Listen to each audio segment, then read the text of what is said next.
it. Gotta make sure it's actually working. So I'll take a second. Too many things open. Where am I going?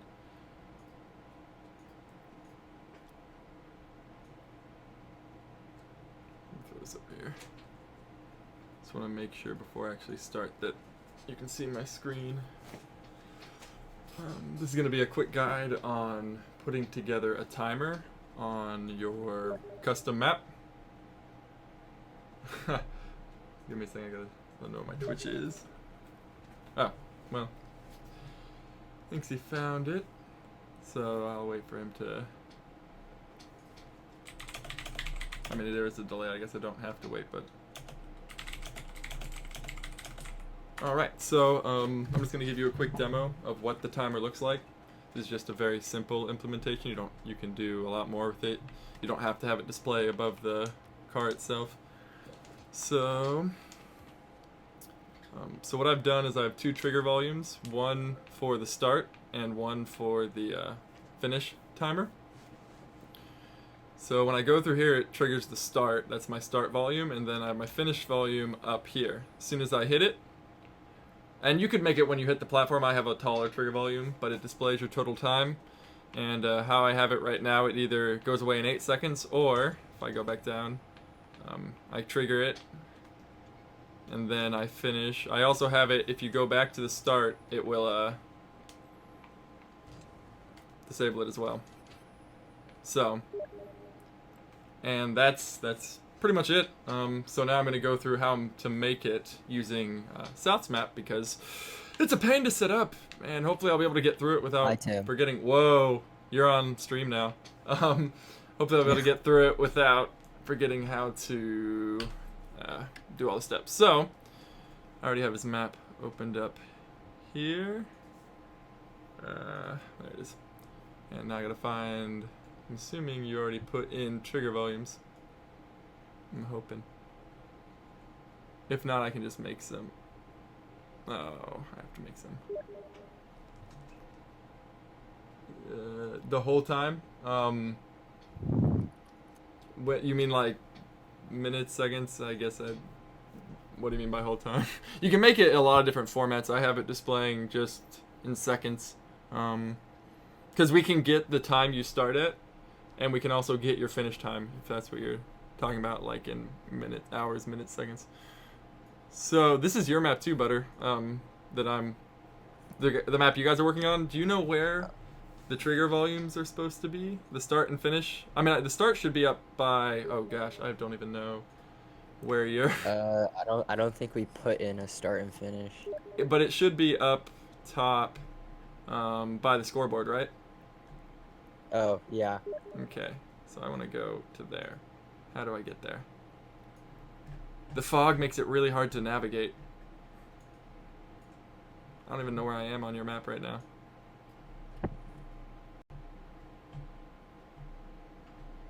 Gosh. Okay.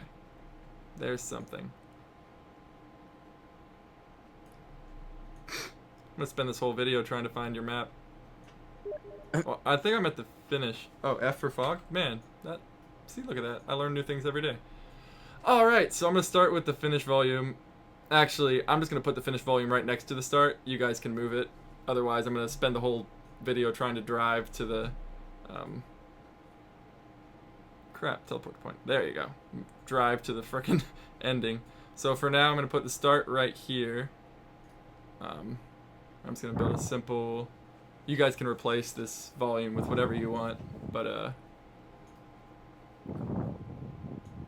I really should like get better at making maps quickly. But wow, it's really far away. Gosh, I suck at map making. Yeah, so once you have your volume, I think I'm gonna have to I just tabbed out of the friggin' correct UDK. I left mine open so I could figure out how to get all the steps again.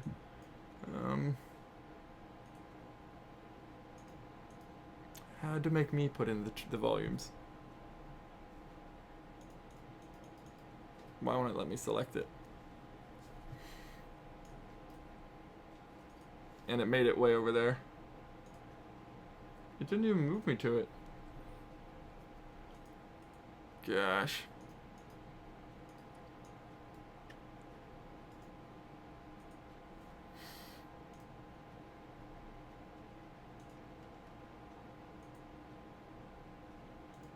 Well, I'm gonna spend the rest of this time trying to figure out. Oh, South sent me something. How to do it. So you can see it counting up. Yeah, we could have it display in real time. And that I'd have to look into how to do it. But hey, do you know how to put a brush in a specific location? Like it's all the way across the map for me, and when I hit build, it doesn't. It builds it really far away. I have no idea. It's super frustrating because I just want to build a brush that isn't super far away.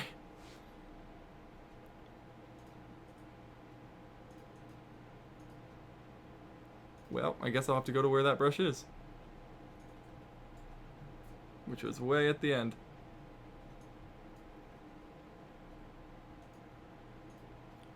I gotta close out of my other UDK. I keep opening it, and it's really screwing with me.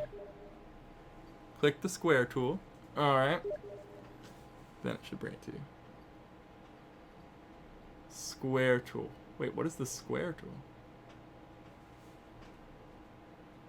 I swear I've sometimes developed maps in UDK. Do you know what the square tool is? I don't. Well, wait.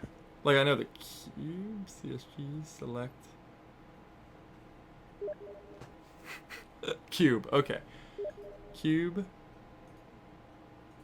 And then build. I tried building it, but it won't build it where I can see it. It should be right here. Gosh, I'm not used to giant maps.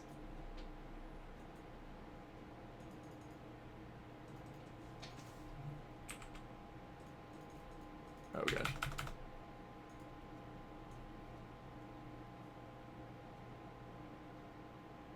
It's way over there. So it doesn't teleport it. Well, I'm just gonna go to it then. Let's try this. Oh gosh, it's way over here. That's super annoying. I'm gonna switch. Yeah, I thought so too, but it's not. Build. I'm just gonna build a large enough one for me to grab it. And then I'm going to physically move it. Where's my top-down view? There it is.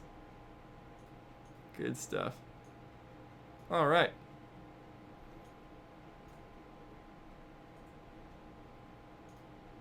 It did not teleport me. What the?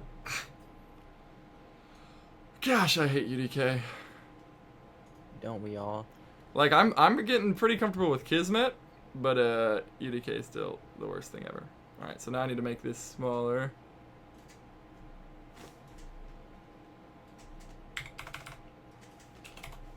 Okay, now we're getting somewhere. Yeah, I spent so much time in Kismet, I still can't figure out how to use the actual UDK tool.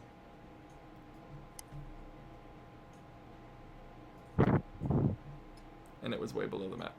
Alright, now that we've wasted enough time just getting this thing in the right position. We have my start point. Gosh.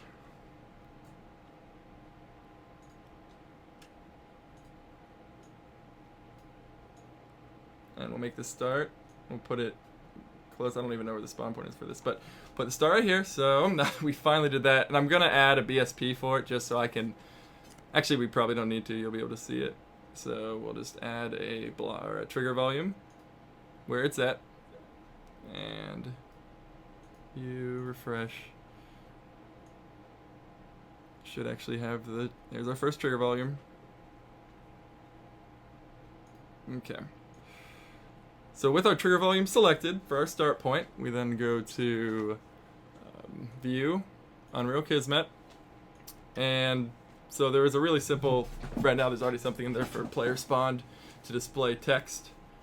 Oh, and Butter, I figured out to hide it, you have to set the target to a player, otherwise the hide function doesn't work. Oh, it doesn't? But anyways, yeah. So now that I have the trigger volume selected, I right click, I say new event using trigger volume 0, and I'm going to use touch because that means that when we touch that trigger volume, it will actually start an event. And I need to pull up Twitch now to see if there's no comments. But anyway, so once that event is set, there's where the fun begins. You need to set the class proximity type to car TA, which is one of the classes on the GitHub repository. That way it'll only be triggered when the car hits the trigger volume on that touched event. And you also want to change this max trigger count from, if you want them to only be able to run your map once without restarting the whole thing, you leave it at 1. That means once they do it once, it'll never trigger the touched event again until you restart the level. But we'll set it to 0 so it's unlimited right now. And the trigger delay, if you wanted to have a set amount of time they had to wait before retrying to level, you could change that to a higher value. Make sure it's enabled, and that is all we need to do for that event. So now that we have it set to be triggered when the car drives through it, and we have it set to an infinite number of times, this is what I need. I'm going to try to lay out your events cleaner. When I first did this, this is what my Unreal Kismet window looks like. I was just kind of figuring it out as I went. So I'm going to use this as my guide, but I'm going to make yours prettier, hopefully. So the next thing we need to do, we have to get access to the current time. And to get the current time, you want to do a new action, and you do new action object property get property. And so this method allows you to have access to a lot of the different properties, obviously get property.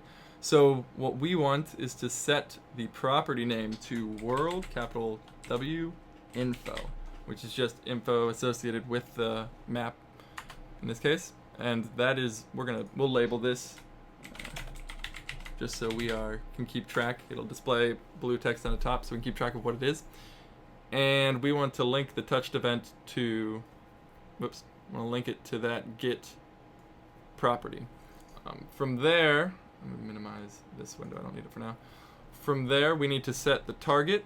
We're going to create a players variable, which to do that, you just go to new variable player, and that's just going to get the player on the map. So we have to set the target to that. My mouse is retarded. And then the other thing, we need to set the object. We need to create an object for it to reference when it's getting the property world info. So new variable, and you can just create an object there, and you link object to it. So from there, this will get our world info object, but we actually need to get a specific property of world info, and that is the time in seconds. So we create another action, and again it's action object property get property, and the property name is time, capital T, seconds, capital S, all one word. And when you have a sequence of events, you just link them using the out to the in to keep the flow from one to the next. So we take the target of this time, since we want to get the time the time in seconds from world info. Oh, let me put a comment to let us know what this is. So we need to link the target. This object becomes world info that's why you have it set to the object. You link the target to world info of this get or time seconds. And now this is output. You can output it in different forms. Since we're going to be doing some math on the time to get the final time, we need to put it as a float, which again, it's in seconds, so if it's milliseconds, it'll be 0.123, it'll be the decimal point. So we want to have a variable to store, I'm going to label this too, a variable to store the start time in. Whoop, I can't spell. So I'm going to create a float variable just to hold the current time in. So new variable, float. So this will be our start time. It's been a long day. And to have it store the output of this get property, we just link float to the start time, to that variable. So the next thing, actually that should be it. I had in my other one, I've displayed the start time, but for now that's all we need to do. What I will do is I'll just make a new action to draw text once we've started. And so we're going to show it after we've gotten the start time, and we're gonna have it display for 3 seconds, and then it's just gonna actually we'll do 1 second only because we're making a very short thing, and then we want it to disappear, so we'll put the text to say timer started, and we'll scale it. There's probably a better way to scale stuff. I've been using 8 for the final output, but I'll just do a factor of 6, make it a little more visible. So, as a sanity check, we're gonna make sure that right now, after I do all this, it displays that timer started when I drive through it. Build the map.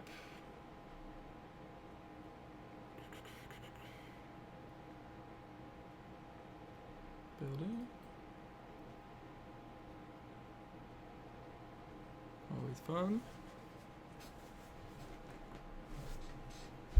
Gosh. Oh, the light map's gonna take forever. Let's see. You don't have to build the lighting. Then I might stop build. So just build. Say I don't know too much about the actual map building. We already built the geometry. Alright. And paths build. Actually, the path shouldn't matter because I don't have any AI. So, save current level, and then I'm just going to use my crappy little tool. This is called... What do we call this? Oh, I might need to rescan it. Race Night. So I'll load that. And we'll start up Rocket League. Like I said, I just want to make sure that it's displaying that initial timer.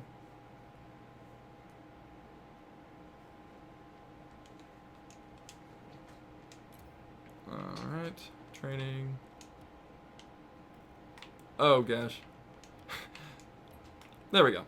So when I drive through this, you see the timer started, displays for a second. Every time I drive through the volume, it's going to display it. And obviously you'd want to make some kind of physical marker so people know, but for this example. So, that's working. So next up. Have an idea for that? Well, good, because I'm not a map maker, I code.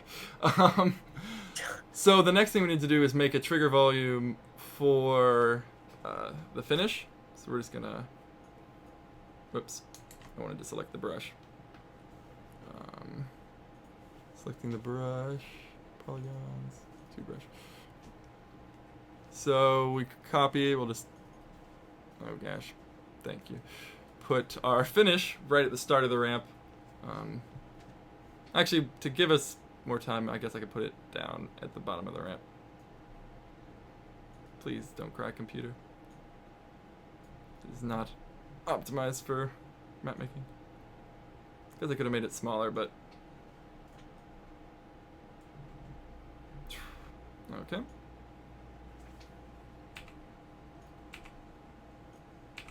Alright, so... this is blocking my view to make sure it's actually at the base. Wrong one. Gosh. Making myself dizzy.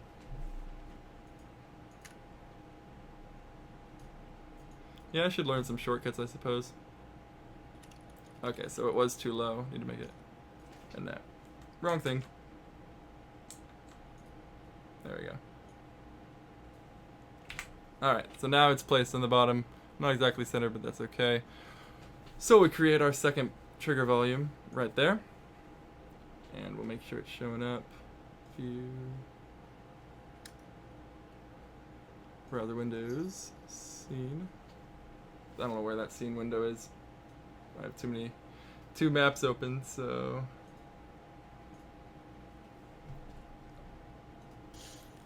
Alright. That's not it. Oh, there it is. It's annoying. Alright, view, refresh. There's our second trigger volume, which is right there. So now we bring up our Kismet window again, and we need to add a second event. So new event using trigger volume 1 and touch. That's just to signal when they get to the bottom that we need to get the final time. So, scroll over on this one real quick, make sure it's all lined up. So we do the very, very similar process, And I probably could loop into this and build a function so I don't have to replicate it, but I just figured out how to do this right before making this video, so I haven't really gone too in depth. Oh yeah, so trigger volume, same thing. You want to make sure that it's set to CarTA is the proximity type. We'll set it to unlimited just for testing. And same as before, we can just link these targets to all players. And I'm going to do a separate world info object, only because, like I said, I haven't messed too much with that. So, new variable object. And I'm not labeling these because I'm lazy. Who needs labels? I labeled the top ones. It's identical as that to that. There's probably a way to move these things too once you've made them, but I haven't looked into that. Target this. And need to make this world info. And this one times seconds. And so again, we've linked it all up the same. We're going to have an output, and we're going to put it up here just for variable, and it's a float. And now this is going to be our end time. So it gets the current time that the map, that they finished it at, right there. So from there, once they've triggered it, we also want to display the current time, or the total time it took to run. So to do that, we're going to have to create a string object that is actually shown in the draw text box. But first we got to get the end time. So to do that, we need to do a new action math and subtract float, because we want to subtract the end time, or the start time from the end time to get the total time it took to finish the map. So we get the end time, and that'll be our A, and we're subtracting the start time, which is our B, from that, and we're going to create a new variable to store the final, or the total time it took to run in a float. So this is total run time, and we store the result in the total runtime. Now we have that as a float value, but we have to convert it to a string in order for it to be shown in the draw text. At least that was my understanding.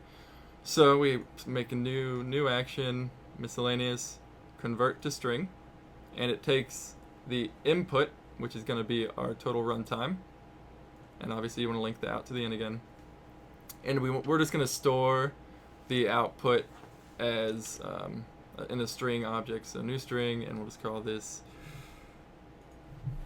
formatted runtime.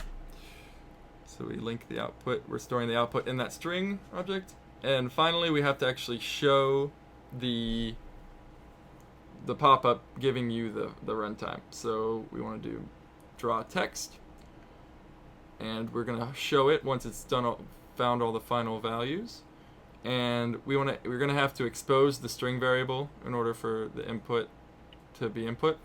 So right now we just show it as soon as the map's done. What we need to do, if we want to make it have text display before just the number of seconds that it took, we can put text in here and it'll append the seconds to that. So it's gonna say total time, and I made this in my test. I just made it a scale factor of 8. You can mess with the fonts and stuff, all that, and we want to display. I'll just do my 8 seconds.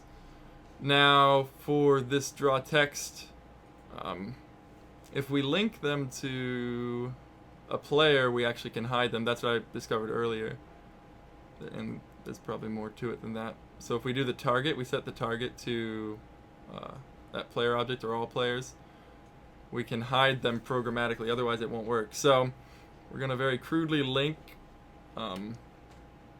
this.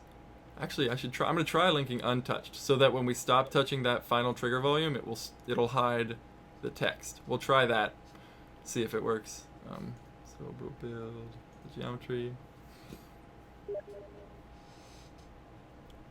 So right now, I just got the question, is it the way to show milliseconds? Right now it is showing milliseconds. So because I used a float instead of an int, it'll be like 5.123 seconds, which means 123 milliseconds.